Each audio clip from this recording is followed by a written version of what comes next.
Para la keynote del día vamos a invitar al escenario a Tim Draper, fundador de Draper Associates, DFJ y Draper University, para hablar sobre las oportunidades del futuro. Tim.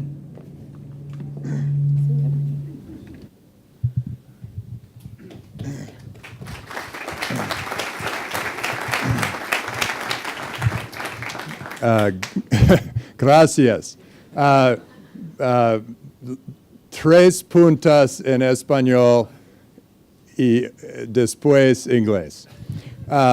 Uno, el mundo es cambiando.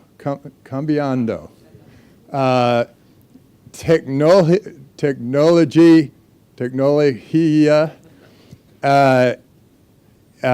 cambia todo. Y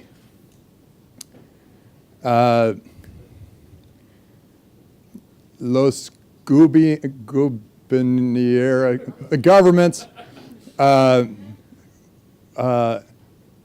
necesita competir por ustedes. Okay, so that was for anybody who doesn't speak, who only speaks Spanglish. That's me. Well, thank you so much. This is really a great honor and a great privilege to be here. And thank you, Minister. That was a fun conversation about education. And hopefully we will get Draper University here. And thank you for providing the venue. It's a beautiful building. So what I thought I'd talk about is, first I'll give you a little bit about my background. I've been in venture capital for 30 years. I'm a third generation venture capitalist. My grandfather was the first venture capitalist in the Silicon Valley. My father was a great pioneer in venture capital. And what I focused on was spreading. I saw what venture capital did for the Silicon Valley. And so I focused on spreading entrepreneurship and venture capital around the world. That was a big part of my mission. And it's exciting to see it happen in many different countries around the world. And I now have 30 plus years of that experience, and I have been able to see what entrepreneurship and venture capital have done. It's interesting to watch as technologies evolve and as entrepreneurs come in with their crazy ideas and big eyes and big visions and big hopes for the future. And I love seeing that, and I love backing that, and how many of them become tragic. You know, 2 out of 3 pretty much try, and it never quite happens. But 1 out of 3, for 1 out of 3, they somehow have envisioned a future, and they have brought us all to it. And so I'll give you a few of the examples and what they've been able to do for society. Well, and now a little bit of investment advice for those of you who are venture capital investors. What I do is I look for an entrepreneur who is thinking 15 years out. It takes 15 years to create one of these overnight successes. And the other thing I look for is an industry where they are providing really bad service at a high cost. And so those are usually monopolies or oligopolies where there are only a few providers and you're stuck with them and you have to keep paying. And it's that bill you just keep paying because you have to, but there's nothing else there. Well, then a new technology sweeps in and it changes all that. It has the effect of potentially changing everything. And so I have been able to see this. When the computers swept in, all of a sudden people were able to do things that they never could do before, design new kinds of products because of the new CAD tools, whole variety of different things. And then the internet swept in, and that had the potential, that really changed many industries.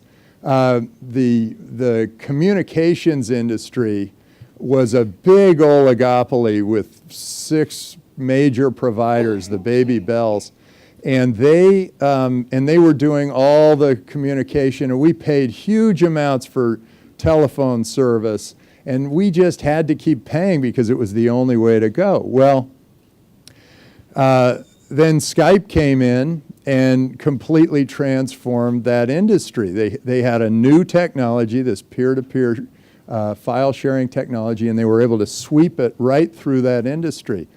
And even before that, we were stuck with one post office. And that was, we used to, this is how old I am, we used to lick lick poison envelopes and handwrite these letters, and my handwriting was never that good, so nobody really understood what I was saying, and it would then go into a car that went into an airplane to another car that would eventually get there, usually way too late for anything interesting to have happened, and then it would have to happen on the way back if they wanted to respond to me.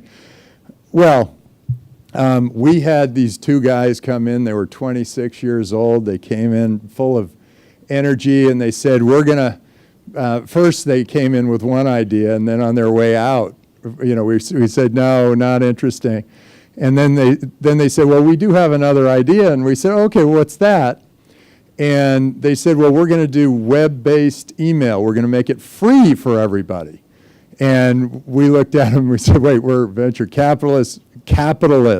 We need money. And they said, well, we want to give it away free, and it's not going to cost us much to do, and then we don't know, we'll probably make it up on volume or something. And so we backed them just because we thought it was crazy enough. And that was Hotmail. And so I said in the first board meeting when they said this thing's up, I said, well, how are you going to market this? And they said, we're going to put billboards on 101, and we're going to do TV ads, and we're going to radio ads, and everybody's going to know about it. And I said, well, wait a second, we gave you $100,000. Even if you use the whole thing, that's like a postage stamp on the billboard or on TV. It's like a nanosecond of airtime. And I said, isn't there another way we can do that? And I said, can't you just get it out to all those people on the internet? And they said, oh no, that would be spamming. That was a new word for me. And I said, okay, well, why don't you put a little message at the bottom of everybody's screen that says, P.S., I love you, get your free email at Hotmail. And they looked at me and they thought, of all the investors we talked to, why was this the guy that funded us? And I kept pounding and pounding and pounding. I said, don't you get it? If I send you an email and you send it to the next person, eventually this reaches everybody. And I kept pounding, and they said, okay, we'll do it, but no P.S. I love you. Now, to this day, I think we would have had a much more peaceful and loving world if we had kept the P.S. I love you. But in any case, they did it, and they spread it. It spread to 11 million users in 18 months, and it gave me a window on something. In fact, one of the founders was Indian, and he sent his friend in India one email, and it spread to 100,000 Indian registered users in 3 weeks. And I thought, oh my gosh, the world is just going to open up. This is going to be amazing. And so I got a window on something, and that was that geographic borders are starting to fall. And any new technology that is really useful will spread all the way around the world faster than it ever did before.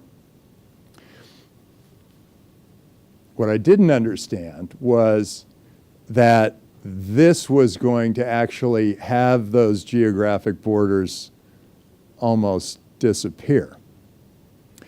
And I'll get into that in a second, but what happened there was I started to think about investing everywhere else, and that was my window on everything else.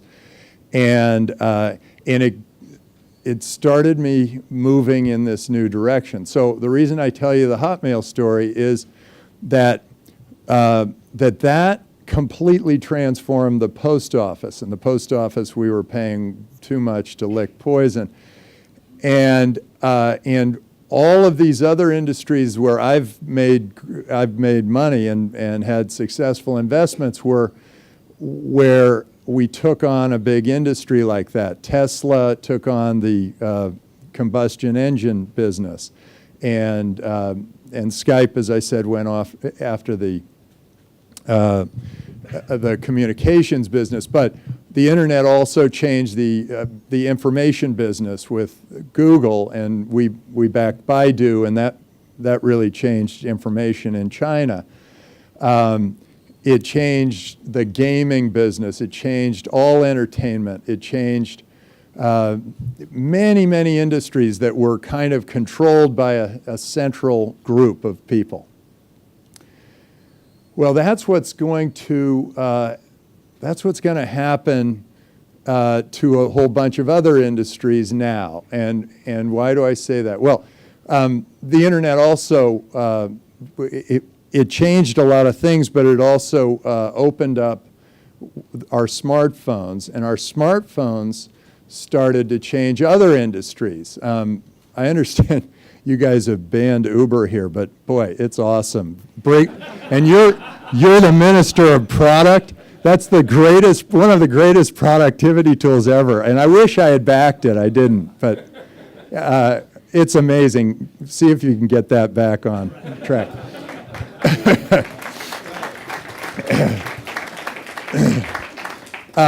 So having all of us with these cell phones and all of that local information is going to transform. It already has transportation,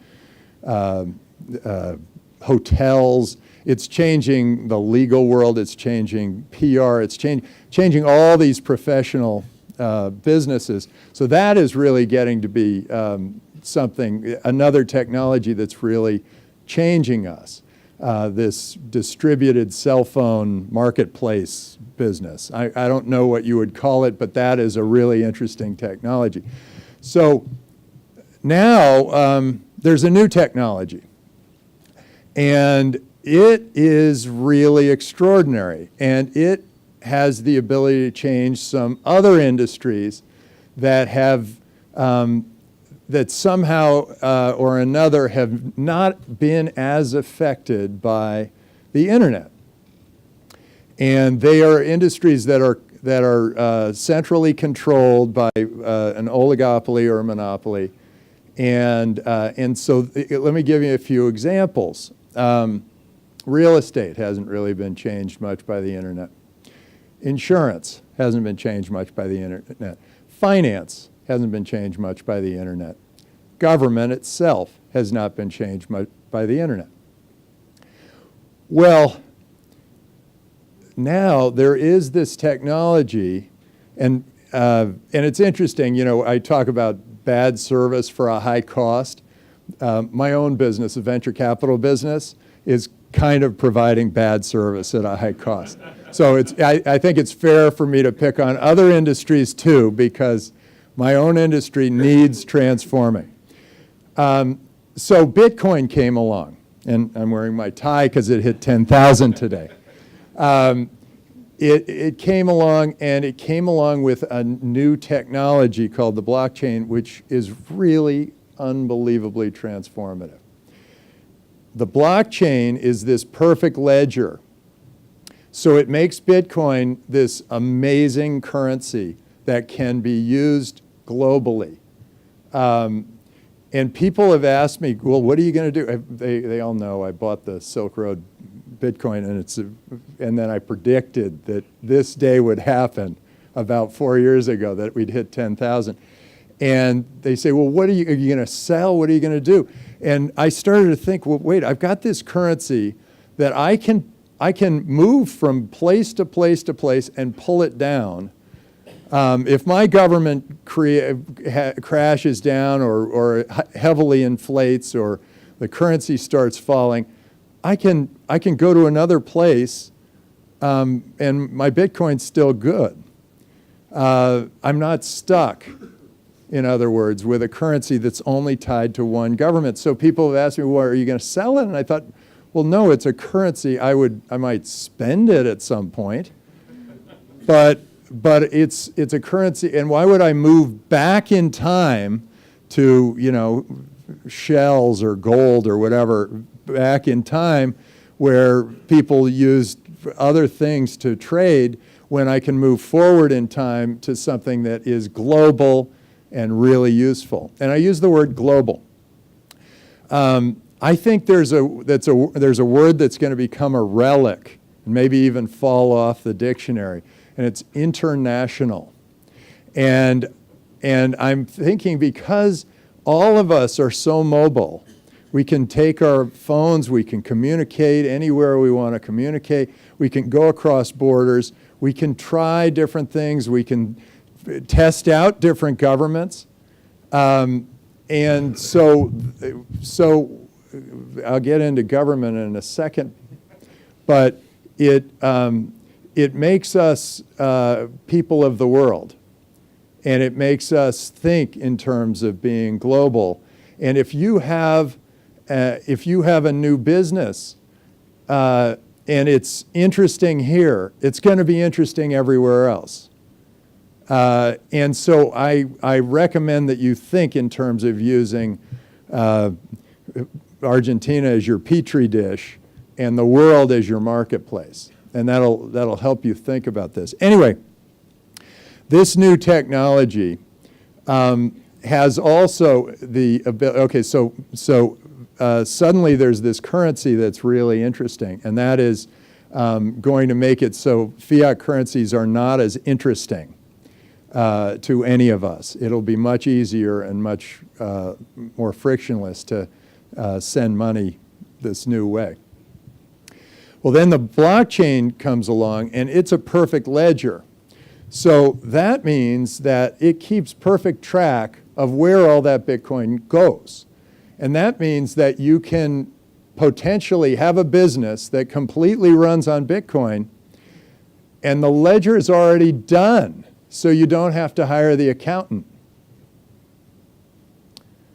So then there were some very clever people who created a smart contract, which was built on this blockchain, because it is this perfect ledger and it keeps perfect track, and it can be tied to an event that happens in the future. So let's say you and I bet on Brazil versus Argentina in the soccer game, okay? And we each bet a peso. We'll each bet a Bitcoin, a little more. and we go to the game, and we both put them up on the blockchain. Well, we've already put a contract in place up there on the blockchain, and so when the event happens, when Argentina beats Brazil, you get 2 Bitcoin. And it happens without either of us having to work through lawyers, through anything else. It just happened immediately. Boom, like that. So this is another technology that is now looking at changing all of these things. So go back to real estate. Real estate hasn't changed forever. Well, you can do your title on the blockchain. It's much safer, much more secure, much better record keeping than any local government has on your real estate. Think of insurance. You now have an insurance contract. If the earthquake happens, you get your money. Boom, done. You don't have to go through anybody, who looks at you and says, well, wait, did you explode something? Whatever. And then government. Let's get into government. This is interesting. I went to Estonia and met with their prime minister and their president. Their prime minister actually came to Draper University, and he said, just by instituting digital signatures, we saved 2% of our GDP. I went, whoa. And he said, and then by doing digital voting, all the young people started to vote. Apparently they didn't like those creepy voting booths. And then by doing digital identity, our crime rate went down and the business climate went up. And then he gave me, I've got the 4th virtual residency card. Now he's got 20,000 virtual residents. It's not that many, but it's just the idea that you can be a virtual resident of a country and do business in that country without really setting foot there, which got me thinking that governance is getting virtual, and governments are going to compete for us in this virtual plane. So then you start thinking, okay, what parts of government are there that can be done better by the blockchain? Well, there are a lot of them. A lot of what government does is keep track of people and secure people, make sure that they've got medical insurance, and make sure they've got a pension, and make sure that that they are insured, and make sure that they are counted, or if they fall below the poverty line, they get some money, or they're getting educated, whatever. All those things are actually better done on the blockchain and through smart contracts. And so governments now can do a better job on the virtual plane than they did before, and they can do it with fewer people and hopefully lower taxes. And if they don't, then you have the ability to move to another government, virtually or physically. So this is one of those times here's what's really magical, and I love being here, is that this is one of those times that you're going to see amazing transformations of the world. You're going to, Tunisia and Egypt were overthrown by Facebook and Twitter, right? Well, bad governance is going to be overthrown, and good governance is going to be rewarded. And you guys have the beginning of what could be one of these great governments who could come up and rise at this really magical time and attract all the best entrepreneurs and all the money and all of everything by just, starting to recognize that a lot of governance should be virtual and global, and that the laws of the land can be limited just to the laws of the land, and they can allow things like Bitcoin to flourish and ICOs to happen. And, an ICO is the next step, the next technology. And this is the one, probably forgot about it because it's the one that eliminates the need for me for venture capital. An ICO, people are using this new vehicle to create their own currency, and with that currency build their business. With that currency and the money they raise from selling that currency, they can actually create a business. It's kind of like making money from nothing. It starts feeling that way. And if nobody wants your money, then it's worthless. But if people start trading it, it gets more and more valuable. And the bigger your network of people who are using your money, the more valuable it becomes. And this is, I guess, exemplified by Bitcoin, because as wallets increase, Bitcoin price actually increases, and it's by the factor of 2. because, okay, I'll go through a quick Metcalfe's law with you. Metcalfe's law says the power of the network increases by the square of the number of nodes on the network. If I create a coin and it's just me, nobody cares and it's 0. But if there are 2 of us, then there's 1 link. Okay, so that's worth 1. And then if there are 3 of us, there are 3 links. So then it's worth 3. And if there are 4 of us, there are 6 links. 5, 10 links. 6, 15 links. And it goes up that way. It goes up, in effect, as the square of the number of nodes, +1 or -1, something like that.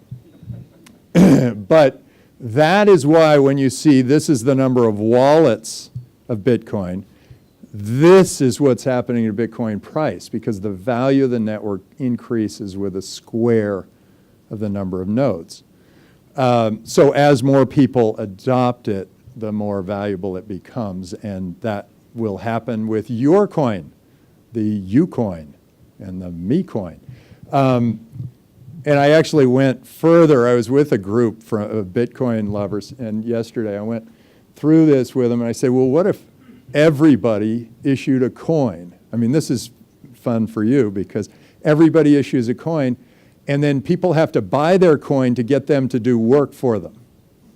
It totally changes the whole nature of society. It makes them think, well, wait a second, you know, your coin's worth a lot because you've been an awesome software programmer, and my coin's not worth that much because, you know, I just picked cherries. But because a lot of people can do what I do, and nobody else, very few people can do what you do, so there's a market. But what it does is it sort of flips the dynamic of work and gets everyone working, you know, because they all have to get out there and sell their coins. What I thought I'd do, I've got 3 minutes left, I'd open it up for questions. So think about your question, if you've got any, or if I've just kind of gone, then we can all sit here in silence for 3 minutes. This is one of those once-in-a-lifetime opportunities for a country like Argentina, with a new government that has real energy and really wants to do something with it. This is kind of one of those. And it's also one of those times where you take that chance. I think this is one of those, take that chance. Go ahead, take the first step of whatever it is you're thinking that you can do now. Go ahead, take the first step. And 2 things about wealth, I'm wasting your time, but 2 things about wealth. One is that the freer the country, the richer it becomes. And the more controlling the country government, the poorer it becomes. And the more trusting the country is amongst itself, the richer it becomes. And the more corrupt a country is, the poorer it becomes. It's so simple. It took me a long time to get this simple. Okay, any questions? Anybody? Don't be, yeah. One of the things that you can observe in Israel, in India, in China, is that the ecosystems actually explode when American VCs, Silicon Valley VCs, start investing in them. So maybe the case in Argentina that it's important to have Silicon Valley VCs. What do you think will take to really have a density of investment from there? You know, it's really interesting because I was the first Silicon Valley venture capitalist to go into China, so thank you. And when I did it, everybody thought I was crazy, same as the prediction on Bitcoin and all the other things I seem to do. But they thought I was crazy, and then I went and I talked to these people, and they said, invest in China. I talked to the Minister of Finance, invest in China. I said, I'm not going to invest in China. You guys nationalize everything that become successful. You come and you steal it from the entrepreneurs. He said, what would you suggest? I said, I would suggest if somebody makes money here that they are able to repatriate their money and show all their friends that they've made money. And so I backed Baidu. It went public. It was this huge public offering. And then all my friends, it took 10 years or something. Then all my friends in the venture business created a China office and flew out there and flooded the place with money. And it was all because China opened up. And they said, okay, we're going to open up and we're going to let it happen. Well, now China's, that idiot, is saying, we're going to control the currency. We're not going to let the money out. Who's going to invest in a country where they're not letting the money come back out? And then they say we're going to ban ICOs and Bitcoin's illegal here. I mean, they said Bitcoin's illegal here, and Bitcoin dropped like 1%, and then the next day it was up 6% or something. And it was because any time a government is banning something like that, they're just paranoid that it's too big an opportunity and that it's going to happen in some other government because they're all competing with each other. So he totally blew it. But open freedom, it will attract the early adopters, me, and others, and they will come and be curious. And another thing I think is that you should try to get one of those major conferences like Web Summit to come here. It's a gorgeous place. And you can get 60,000 of these entrepreneurs and venture capitalists, early adopters. They can all come. Be really cool. Yeah. Yeah. How do you measure the risk of inequality in your vision of the future? It's interesting, the risk of inequality. So I think everybody wins. Here's something I don't believe. There's a term that's gotten into the government in America that is entitled. And it's like, I'm entitled to whatever. I'm entitled. What you just got born naked into this planet. You're not entitled to anything. You've got to go get a job, earn money, go make something happen. As soon as I start hearing entitled, I think that's the beginning of the end of a society. That's like Rome burning while Nero plays the violin or whatever. You need to have a really strong work ethic, and you've got to have everybody working. The key is everybody works. It doesn't matter what they're doing. They just have to work. In this new society, think about AI. A lot of people are talking about AI is going to take all the jobs. Great! That means that there are going to be better things for all of us to do because those jobs are all these menial, crummy things that we're having humans do. They're not going to have to do that anymore, and they can use their creative minds for something better. And that's the attitude, and it's a changing attitude. It's a human ability to adapt, to change attitude that needs to happen. And it's interesting, in this world that I'm talking about, fortunes will come and go. And it may be that it makes sense for us to do a universal basic income thing. That's kind of a good thing. Everybody feels kind of, okay, worst case, I fall back on something where I know I can at least have a banana a day or something. But it's entitled to a TV, entitled to a car. I don't think that's right. I don't think you're entitled to any. Go earn it. Make it happen. And fortunes will come and go. I mean, there is a whole new group of people who are making a fortune right now in all these alternative currencies, and that's great. The unbanked now are getting rich because these were people who would come to the bank and say, "Hi, I've got, 120 pesos, and I want to open a bank account." And the banker goes, "No, go away," because it costs them like 400 pesos to just handle the regulations for every one of his accounts. So all those people were unbanked. That was like half the population of the earth. And now they can all participate in this world economy. And so we've just given them, these ICOs and Bitcoin, we've just given half the world the opportunity to participate in the world economy. I think it's really awesome. And the difference, I don't think, is as important as the overall wealth of society. Yeah. Oh, I got one more. One more? One more.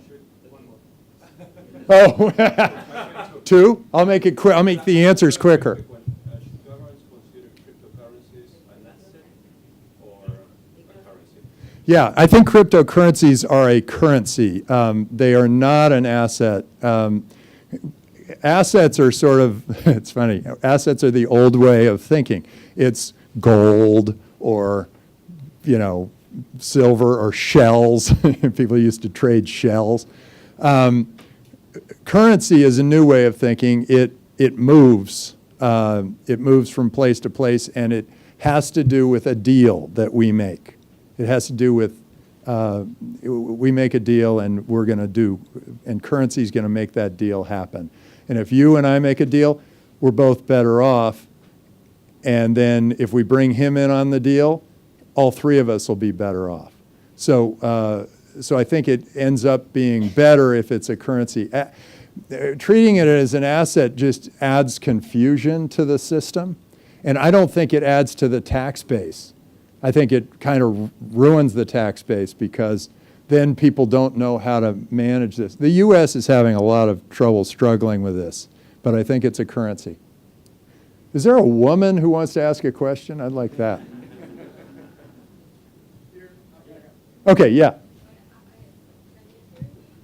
Yeah, but you've got to stand up and speak from the diaphragm. Oh, no.